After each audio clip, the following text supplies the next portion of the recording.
Hi, this is Rodney Williamson with Steeda Autosports, and behind me is Eric's 2017 GT350.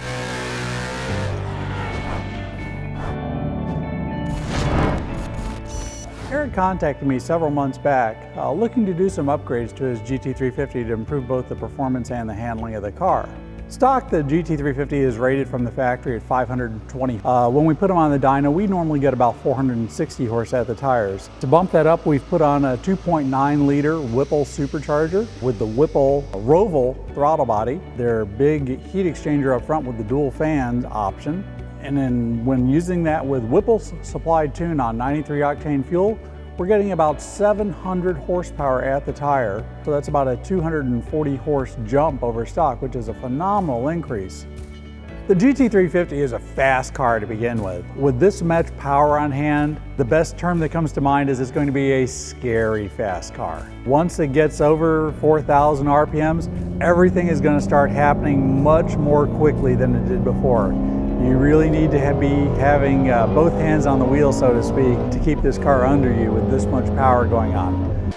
One of the things that the customers always have question about is the durability of the motor when putting out these high power levels. A lot of people ask us about upgrades to the oil pump gears and the crank sprockets, which are known failure points on these motors when used under high performance conditions. We'll generally advise the customers, if they're racing the car or going to be racing the car or doing any kind of sporting events with the car, they should be upgrading the oil pump and the crankshaft sprocket. It's a billet oil pump gear and a billet crankshaft sprocket that are used to replace the weak cast factory pieces. They do require tearing down the entire front of the motor to get at, but when you're doing a supercharger job, you're actually saving some money on the labor because we already had to tear down some of the front of the motor anyway, just for the supercharger install.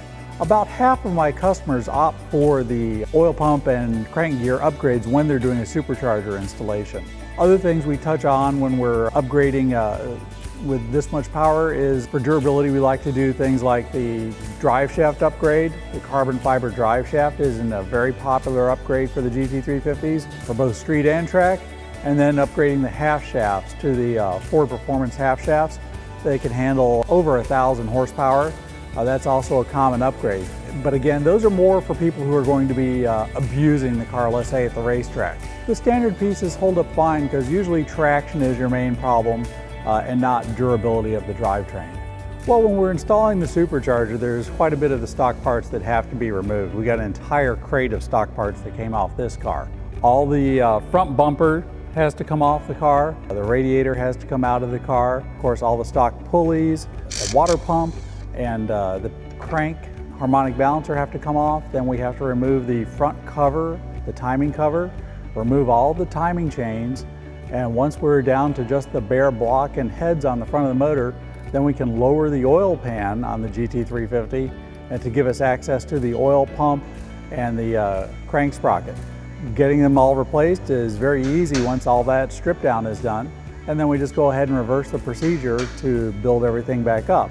The Whipple Supercharger comes with its own fuel injectors, it comes with its own fuel rails, its own fuel supply system, its own throttle body, as I mentioned before, and its own air induction kit, let's say. It still utilizes the factory air intake in the front grille that goes in through the filter and then into the supercharger to be compressed. Beneath the supercharger is a heat exchanger. The heat exchanger is like a small radiator that has liquid going through it, and the idea is once the supercharger compresses the air builds temperature. Well, that's bad for any performance motor. So to reduce the temperature, there is an intercooler in between the supercharger and the motor that cools the intake charge, and it cools the intake charge with a little air-to-water heat exchanger. That heat exchanger then has a pump on it that pulls the water out, goes up to the front of the motor where we have a heat exchanger mounted in front of the radiator, and it has dual fans on it. The dual fan heat exchanger takes the water that comes through the intercooler underneath the motor, cools it, and then the pump again recirculates it back up through a reservoir, and then the reservoir takes it and it goes up into the engine to flow cool water underneath the supercharger to cool that incoming charge. We measure the inlet temperatures of the supercharger, the air temperatures, before the supercharger and after the supercharger. And the computer, if it reads the post compressor air inlet temperature is getting too high, it will actually reduce the amount of boost and ignition timing to help protect the motors, because high inlet air temperatures, if unchecked, can result in detonation which could possibly damage the motor. So it's very important that the intercooler is properly functioning and the dual fans help keep the temperatures in check. The Whipple Supercharger is a 2.9 liter unit. So we've got a supercharger that's larger. That means the internal volume of air per rotation is greater than with those other superchargers. The supercharger, having a larger capacity, means we don't have to spin it as fast to get the same amount of air into the motor as a smaller supercharger.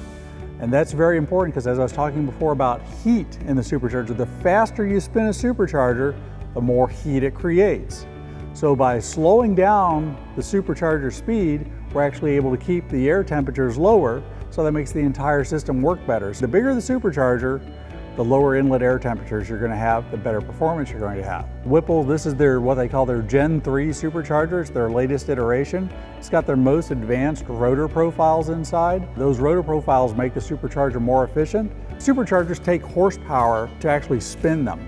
So by making a supercharger more efficient and having it draw less horsepower to spin it, there's more horsepower available to free up and spin the tires on the back of the car. The throttle body on these is unique. It's a Whipple design throttle body. It's a Roval design. It's a round oval. It's not a oval like in the sense of a Super Cobra Jet throttle body that a lot of people are familiar with. It's a true oval, but it's more like an elliptical shape, more like a football.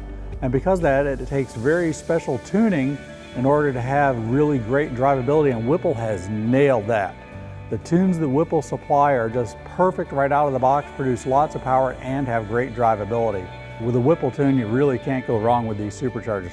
Plus, a lot of the Whipple tunes are 50-state legal, so that means no matter what state you're in, you don't have to worry about emissions testing or anything like that. One of the things when you've got a car with this much power now is when you first take it out, you're really going to have to learn how to redrive the car. This amount of power puts the car on a whole nother level of performance and excitement.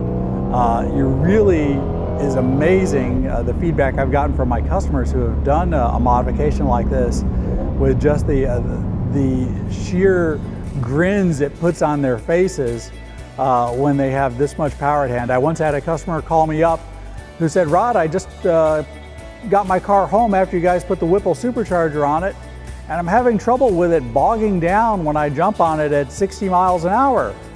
I asked him, "Did you have traction control on?" He goes, "Yes, I had traction control on." I go, "Well, turn traction control off." He goes, "Are you telling me it's spinning my tires at 60 miles an hour?" I'm like, "Yes, it is." So he went out, turned the traction control off, went for a drive, no more bogging. Called me up and goes, "You were right, this thing is roasting the tires when I get into it at 60 miles an hour now." He was totally amazed and very happy with the performance he got out of his car.